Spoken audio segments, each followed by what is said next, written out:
Most Shopify stores are set up to sell to one country and leaving the other 195 off the table entirely. Shopify Markets is built into specific plans, takes about an hour to configure correctly, and the merchants who do it right consistently generate 30 to 50% more revenue than stores that never touched it. This is the video that's going to explain everything properly. What's up, you guys? My name's Ashley, and in today's video, we're getting into how to set up Shopify Markets correctly so you can start selling in multiple countries from a single store. Shopify Markets is one of the most powerful features on the platform, but the way most stores configure it leaves significant conversion and revenue on the table before a single international customer ever reaches checkout. Cross-border e-commerce is growing at 25% annually, which is twice as fast as domestic e-commerce, and it's projected to reach nearly $8 trillion by 2030. Only 30% of Shopify stores are actively selling outside their home country. Displaying prices in local currency alone increases conversion by around 33%. The setup is the difference between capturing that demand and letting it walk.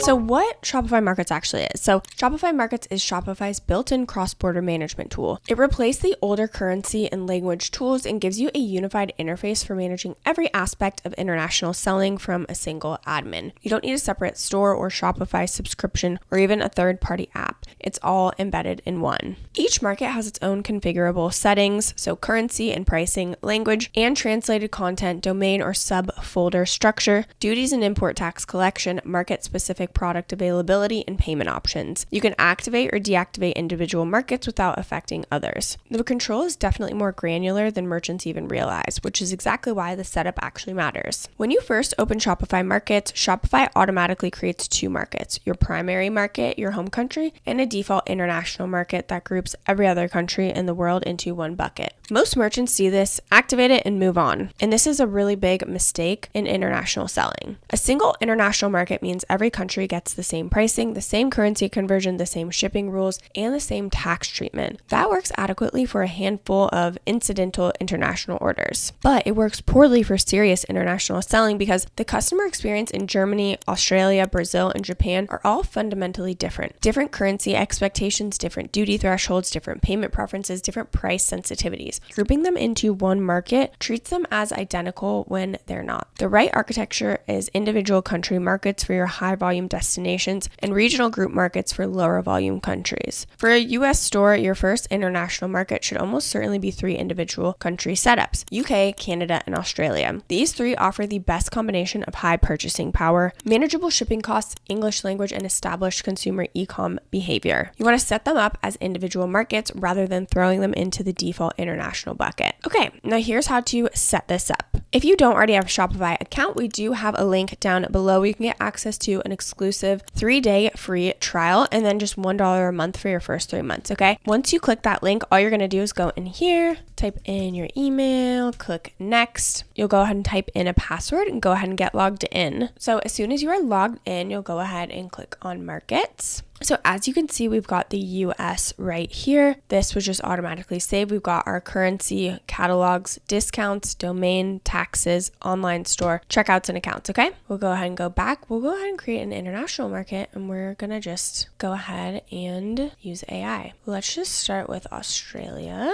Okay, we have to edit this specific, perfect, done, bam. Use local currency, okay? And then if you wanted to adjust any of this, you can go ahead and do that. So we'll go ahead and save Australia. Okay, so we'll just go ahead and make sure. Cool. Australia, use local currency. Amazing. We'll save that. Then we can go ahead and create another one. Then we'll do Canada. Select Canada. Cool. Done. So this way you can go ahead and customize each of these: the products, the discounts, the domain, etc. Okay? Go ahead and save that. Amazing. And as you can see in here, there's even more settings. So shipping for Canada, customer privacy, you can customize all of this exactly. They really make it super simple, which is what I love. So now let's talk about duties and tax collection. Every country has rules about whether the seller or the buyer is responsible for paying custom duties and import taxes. If you don't collect duties at checkout, your customer gets a surprise customs bill on delivery. That leads to package refusals, disputes, negative reviews, and a terrible introduction to your store store in that market. So like I said, you can customize this for each market. You can enable the option to collect duties and import taxes at checkout. Shopify will automatically calculate the applicable duties based on your product's AHS code. Okay?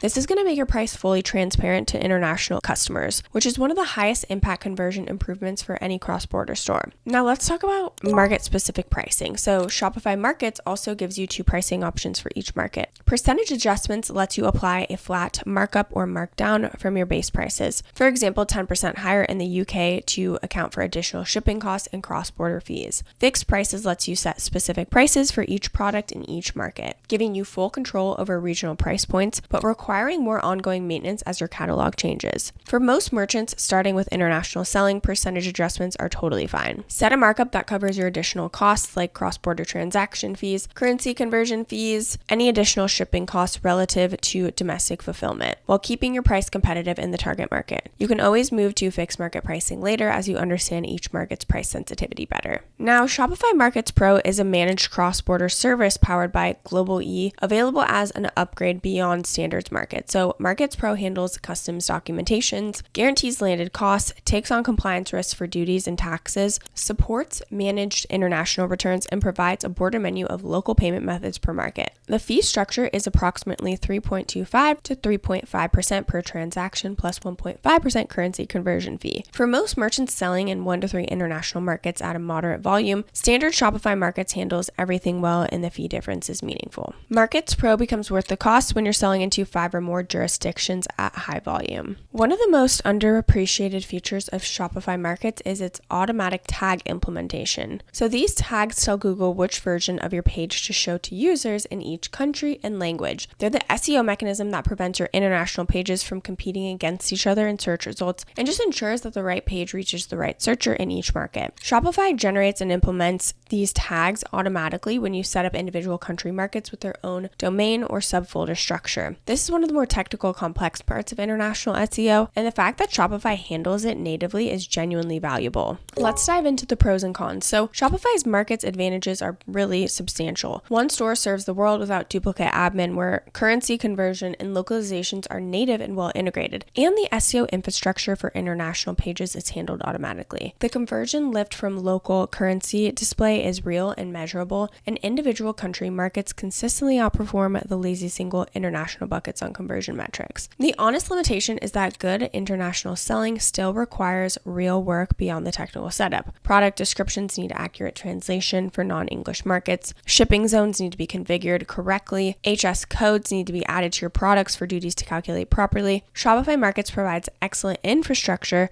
Actually serving international customers well is still on you.